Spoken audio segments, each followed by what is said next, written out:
नमस्कार दोस्तों।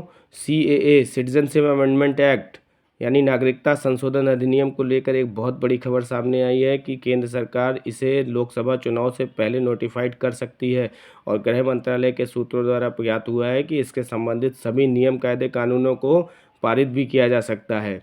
ये CAA कहाँ से आया? CAA सन 2016 में नागरिकता अधिनियम 1955 यानी सिटीजनशिप एक्ट 1955 में संशोधन करके लोकसभा में पेश किया गया था। ठीक है, पहले क्या था? सबसे पहले क्या था? आज़ादी के बाद जो बना था वो था citizenship citizenship act 1955। Citizenship act 1955 क्या कहता था? पहले थोड़ा सा इसके बारे में जान लेते हैं। ये नागरिकता से रिलेटेड था, यानी नेशनैलिटी से रिलेटेड था, और ये बताता था कि भारत में 5 तरीके से नेशनैलिटी प्राप्त कर सकते हैं। जिसमें सबसे पहला था बर्थ यानी जन्म से, दूसरा था वंश डिसेंट से, तीसरा तो था वो था रजिस्ट्रेशन के द्वारा या पंजीकरण के द्वारा, और चौथा जो था वो था प्राकृतिकरण या नेचुरलाइजेशन द्वारा, और पांचवा जो था वो था क्षेत्र द्वारा या हम कह सकते हैं इनकॉर्पोरेशन ऑफ टेरिटरी द्वारा। ठीक है, बर्थ के द्वारा देखिए हमारे यहाँ जितने भी एक्ट बने हैं वो चूँकि हमारा संविधान 26 जनवरी 1950 से पारित हुआ था, लागू हुआ था, इसलिए जितने भी एक्ट हैं वो सब 26 जनवरी 1950 के बाद की बात करते हैं। तो जब हम बर्थ की बात करते हैं तो हम ये कहते हैं कि 26 जनवरी वो सभी लोग जो 26 जनवरी 1950 के बाद यानी 26 जनवरी 1950 के बाद बट 1 जुलाई 1987 या 1 जुलाई 1987 से पहले जो लोग पैदा हुए थे वो सभी भारत के नागरिक हैं, भले ही उनके मदर या फादर या माता या पिता की राष्ट्रीयता कुछ और है। ठीक है, दूसरा आता है वंश। वंश के में भी वही है कि 26 जनवरी 1950 के बाद यानी 26 जनवरी 1950 के बाद, लेकिन 10 दिसंबर 1992 से पहले, ठीक है, 10 दिसंबर 1992 से पहले वो पैदा हुए वो सभी लोग, भले ही जो भारत के बाहर पैदा हुए हों, वो भारत वंश से भारत के नागरिक हैं।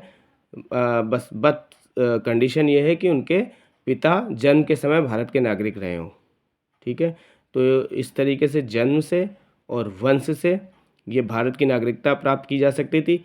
तीसरा जो था वो था पंजीकरण द्वारा। इसमें सिंपल एक आपको रजिस्ट्रेशन कराना रहता था और रजिस्ट्रेशन कराने के बाद आप को नागरिकता दी जाती थी।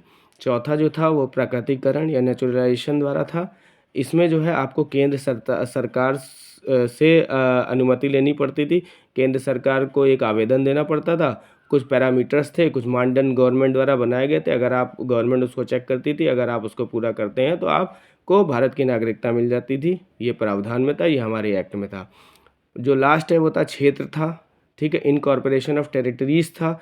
इसके अंतर्गत अगर भविष्य में भी कोई क्षेत्र, अगर भारत में किसी क्षेत्र का विलय होता है तो उस क्षेत्र के जितने भी लोग थे वो सभी भारत की नागरिकता प्राप्त कर सकते थे, यानी कि इंडियन नेशनैलिटी प्राप्त कर सकते थे। हमारा संविधान देखिए नागरिक के बारे में बहुत ज़्यादा परिभाषित नहीं करता, पर नागरिकता को हमारा संविधान जो है कि पार्ट 2 में सेक्शन 5 to 11 हमारी नागरिकता के बारे में बताता है कि नागरिकता कैसे प्राप्त की जा सकती है। ये अगर आप अवैध रूप से रह रहे हैं तो नागरिकता कैसे आपकी हट भी सकती है।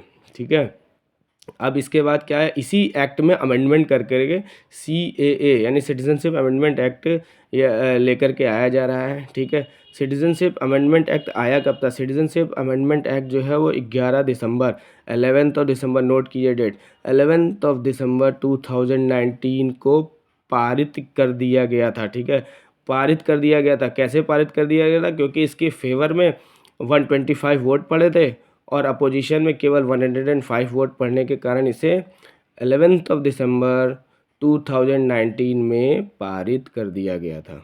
ठीक है, और अगले ही दिन यानी 12 दिसंबर 2019 में इसे राष्ट्रपति द्वारा साइन करते ही ये CAA यानी सिटीजनशिप अमेंडमेंट एक्ट बन गया था।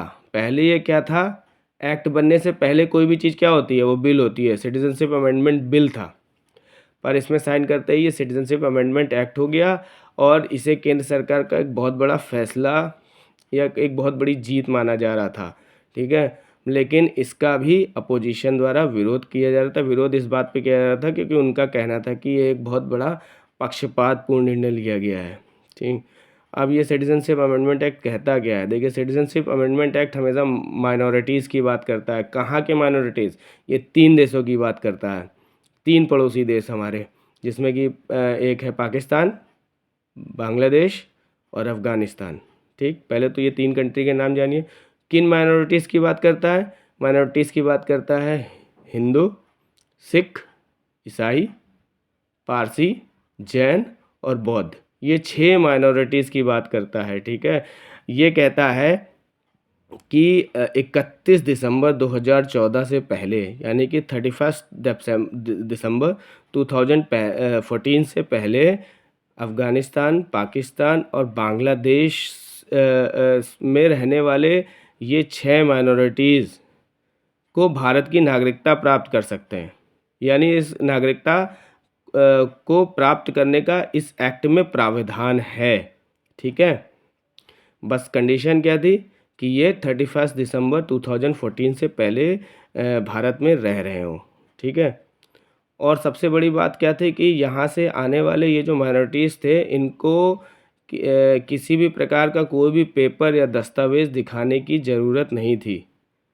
यानी इस एक्ट ने क्या कर दिया? इस एक्ट ने किया क्या कि इन देशों में रहने वाले हिंदू, सिख, ईसाई, पारसी, बौद्ध, जैन, ठीक है, इन सभी के लिए भारत में रहने का रास्ता बिल्कुल साफ कर दिया था।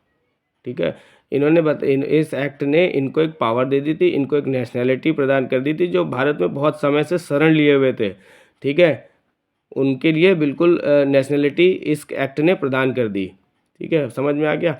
और एक बात और इसने कही थी, जो ऑलरेडी भारत के नागरिक हैं उसको इन कानून से कोई भी किसी भी प्रकार का खतरा नहीं है। अर्थात मतलब ये था कि इस एक्ट से अगर भारत में जो मुस्लिम ऑलरेडी भारत की नागरिकता लिए हुए हैं, उनको इस एक्ट से किसी भी प्रकार का कोई भी खतरा नहीं है।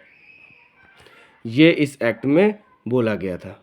ठीक है, अब जो है वो क्या कहता था, CAA का विरोध इस बात पे हो रहा था कि वो कहते थे कि इसमें मुस्लिम्स को नहीं शामिल किया गया है।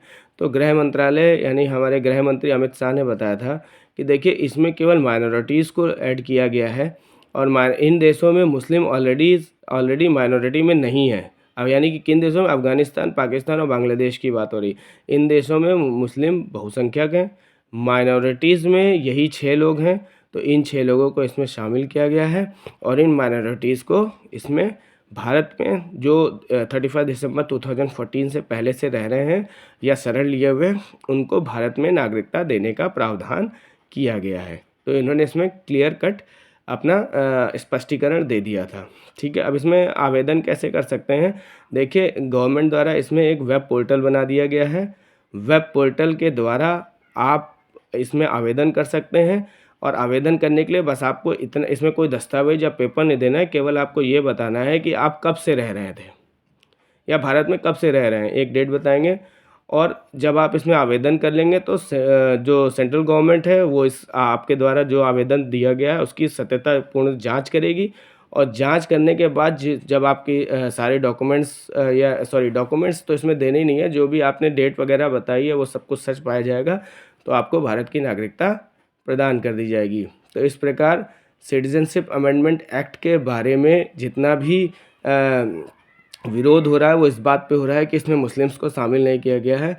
तो इसमें मुस्लिम्स, और एक विरोध और इस बात पे हो रहा है कि जो भारत में रह रहे हैं मुस्लिम्स, उनके लिए भी ये नागरिकता CAA जो है वो उनकी नागरिकता भी छीन सकता है। पर ऐसा ये दोनों ही बातें निराधार हैं। पहली बात तो इसमें जो भारत में रह रहे हैं मुस्लिम्स हैं वो ऑलरेडी भारतीय हैं, उसको इस एक्ट में नहीं लिया गया है, यानी कि वो ऑलरेडी भारतीय ही रहेंगे, उनकी नागरिकता भारतीय ही रहेगी। दूसरा, ये केवल एक्ट इन 3 देशों में रहने वाले माइनॉरिटीज़ के लिए अप्लाई होता है और इन 3 देशों में रहने वाले माइनॉरिटीज़ को ये भारत की नागरिकता प्रदान करने का प्रावधान रखता है। ठीक है, मुझे लगता है कि इन बातों के इस माध्यम से, मेरे माध्यम से आप लोगों को CAA से रिलेटेड जानकारी प्राप्त हो गई होगी। ठीक है, बहुत आसान शब्दों में मैंने आपको समझाने की कोशिश करी है। उम्मीद करता हूँ कि आप लोगों को समझ में आ गया होगा। पुनः ख़त्म करने से पहले एक लाइन उन कॉम्पिटिटिव एग्ज़ाम्स की तैयारी करने वाले स्टूडेंट्स के लिए कि मेहनत इतनी खामोशी से करो, मेहनत इतनी खामोशी से करो कि सफलता आपकी शोर मचा दे। यानी मेहनत आपकी बहुत खामोशी से होनी चाहिए और वो इतनी खामोशी से होनी चाहिए कि जब आप सफल हो तो वो बिल्कुल हर्षोल्लास और शोर के साथ हो। तो आप मेहनत करते रहिए, कंटिन्यूटी के साथ करते रहिए, सफलता मिलेगी। धन्यवाद। नमस्कार।